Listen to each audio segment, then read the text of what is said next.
If you watch my channel, you know I'm pretty bullish on Google, partly because they're a monopolist, which is actually the subject of today's video. For those of you who aren't up to date on what's happening with Google, Judge Amit Mehta recently ruled in the District Court for the District of Columbia that Google is a monopolist in the search business. This came as a surprise to basically no one, and the judge is giving regulators until December 2024 to propose any penalties for Google, and will probably rule on those by August 2025. Right on the heels of this verdict, Google's facing another antitrust trial that just kicked off on September 9th. This case accuses Google of also being a monopolist in the ad tech space. Basically, the DOJ is claiming that Google has lion's share of the ad exchange space and uses that dominance to overcharge advertisers, as well as engaging in a bunch of other anti-competitive practices. No surprises here for anyone. So yeah, Google has a lot on its plate right now. Fortunately, their lawyers can just Google some good strategies on how to beat an antitrust case, as long as they don't use the fucking AI results. While there's still lots of uncertainty around these cases, we do know that Google will probably appeal the search monopoly decision, so any repercussions from that case might take months or even years to play out. And it's the same with the ad tech antitrust case. Google plans to defend itself vigorously. The DOJ is, among other things, pushing for Google to divest from its ad tech space, a segment which generated over $31 billion in revenue for Google in 2023.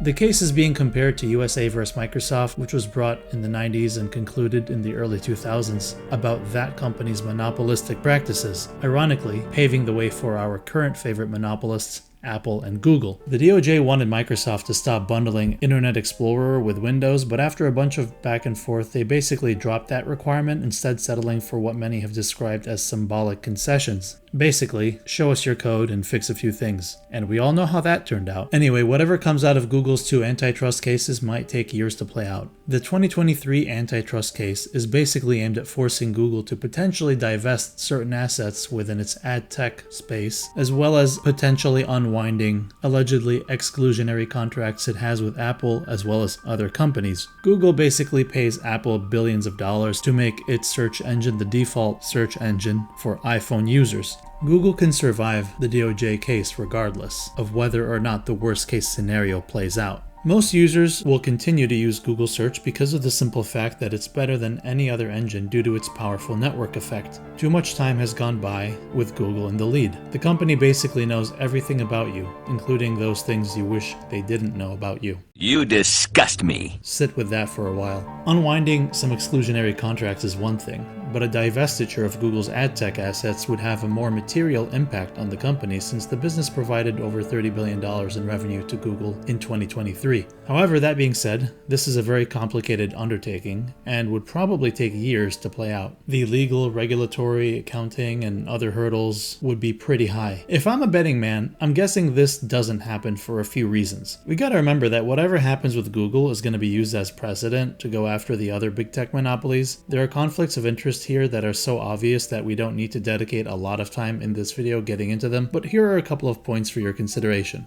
The tech industry has lobbyists and people in Congress who like investing in tech stocks. Making absolute bank is a bipartisan issue. So yeah, setting an overly aggressive precedent that potentially hamstrings the cash printing machine that is the tech sector is not something I see happening. I don't think there's any real political will for that sort of thing besides Congress people making a few favorable noises in support of breaking up big tech. It's easy political points. I think the ripple effect this might have on the stock market is not something the government or the Department of Justice want to be responsible for if they can squeeze some minor concessions from our favorite monopolists and call it a day.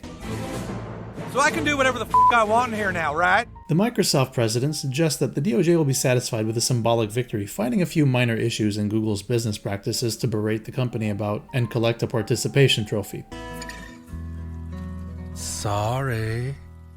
Google is definitely manipulating algorithms and engaging in anti-competitive behavior, as well as other ludicrous acts of cartoonish mustache-twirling villainy. Let's be real. But you gotta keep in mind that the FTC already approved its ad tech acquisitions in the past, so it's on the DOJ to come back now and explain why that was a mistake. Remember, Google works hand in hand with the government and has antitrust lawyers that guide its mergers and acquisition decisions, so you can be sure that for every argument the DOJ brings, Google will have a decent response ready. After all, they have a long and illustrious history of antitrust and corporate malfeasance suits, both at home and abroad. That's gotta count for something. I'm guessing by the time everything is appealed and finalized in court, we'll end up with a handful of relatively minor, fix your code please type of changes, like what happened with Microsoft. If my analysis seems a bit cynical, I apologize. I definitely intended for it to come off that way. Anyway, not to get political, but Merrick Garland is useless, and the DOJ's history of dealing with tech monopolies doesn't lead me to believe they'll do anything that would materially hamstring these companies. I'm not saying I necessarily think their lack of gusto is a good thing, I'm just making a prediction based on the material realities as I understand them. As for what I'm doing, I do still have my Google position I'm holding on to. The stock is currently trading at $150 a share, down from its high of $190 in early July 2024. Full disclosure, my current basis is about $165 a share. I've been riding this thing up and down for a while now. If you own Google, expect some continued downward pressure on the stock price as the trial plays out. I don't know if I would suggest it for the average investor, but I can definitely see a world in which you kick yourself for not buying it at $150 a share while you could. In fact, just recently Morgan Stanley revalued Google, giving it a fair valuation of $190 a share, down from $205 a share. Anyway, let me know your thoughts on Google and if you think the DOJ has any teeth with these cases. Also curious to know if you think Google is a good investment right now or if you're steering clear. Let me know in the comments. Bye for now.